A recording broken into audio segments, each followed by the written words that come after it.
इस पर यूबीएस की रिपोर्ट आई है और टीसीएस एक्शन में भी है, अनिल जी के रिकमेंडेशन लिस्ट में भी था। क्यों है यूबीएस टीसीएस पे बुलिश, आइए समझते हैं एक बार कुशल के साथ। कुशल बताइए क्या कहा है उन्होंने। बिल्कुल, तो काफ़ी इंटरेस्टिंग पॉइंट्स अब टीसीएस के लिए आते हुए नजर आए हैं और उन्होंने हेडर दिया है कि UBS back in action, like leader जो है वो वापस से लौटता हुआ दिख रहा है। अब यहाँ पर इसके लिए कुछ बड़ी वजहें इन्होंने हाईलाइट की है। सबसे पहले तो जो खरीदारी की राय के साथ इन्होंने अपग्रेड कर दिया है इसको, 4050 से बढ़ाकर टारगेट अब 4700 रुपये के देते हुए दिख रहे हैं।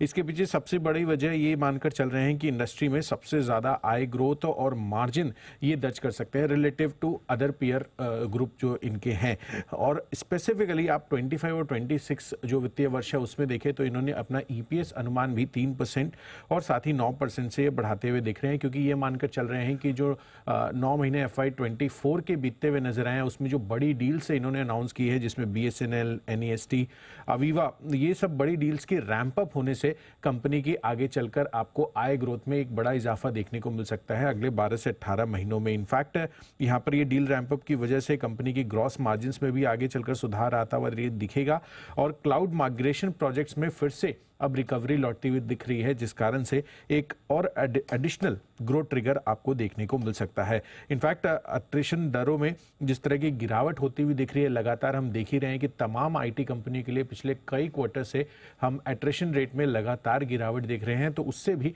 कंपनी को एक बड़े रूप में फायदा हो सकता है ग्रॉस मार्जिन लेवल पर। और ये मानकर चल रहे हैं कि अगले 4 से 6 तिमाहियों में करीबन 100 बेसिस पॉइंट्स की ग्रॉस मार्जिन्स में बढ़त होने की भी ये उम्मीद लगा रहे हैं। इनफैक्ट BFSI सेगमेंट जो कि एक की सेगमेंट रहता है तमाम आईटी कंपनी के लिए, उनका भी ये मानना है कि इसमें भी रिकवरी देखने को मिल रही है। तो इन सभी ये जितने भी इंडिकेटर्स हैं, इसकी वजह से यूबीएस ने टीसीएस को अपग्रेड कर दिया। यूबीएस ने किया है टीसीएस को अपडेट और टीसीएस के अपग्रेड के साथ साथ बाकी सारी आईटी शेयरों में जान लौटती हुई दिखी। अविनाश जी हमारे साथ हैं, जरा एक बार उनकी राय भी ली जाए आईटी शेयरों पर। और अविनाश जी आपकी पसंद का शेयर भी बताएं जरा। नहीं, इनफैक्ट अनिल जी देखिए, आपने टीसीएस कहा, आईटी में हमारा जो सबसे पसंदीदा शेयर है वो टीसीएस और इन्फोसिस है।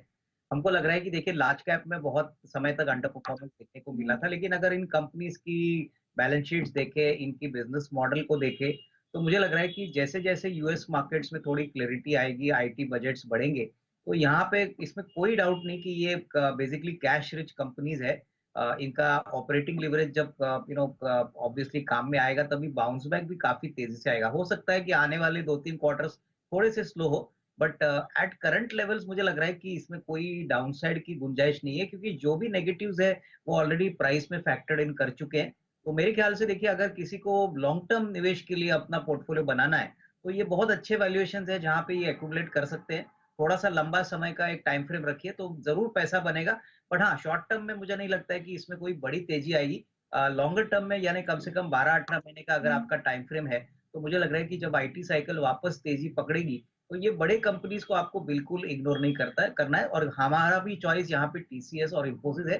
मुझे लगता है कि इस लेवल से भी अगर कोई खरीदना चाहता है अगले 12-18 महीने के लिए, तो डेफिनेटली इसमें एक निवेश बन सकता है। बिल्कुल, तो 12 से 18 महीने का व्यू बनाइए और अच्छे निवेश के मौके बन सकते हैं। ये है आपके लिए आईटी स्टॉक्स जहां पर एक्शन आएगा इस समय।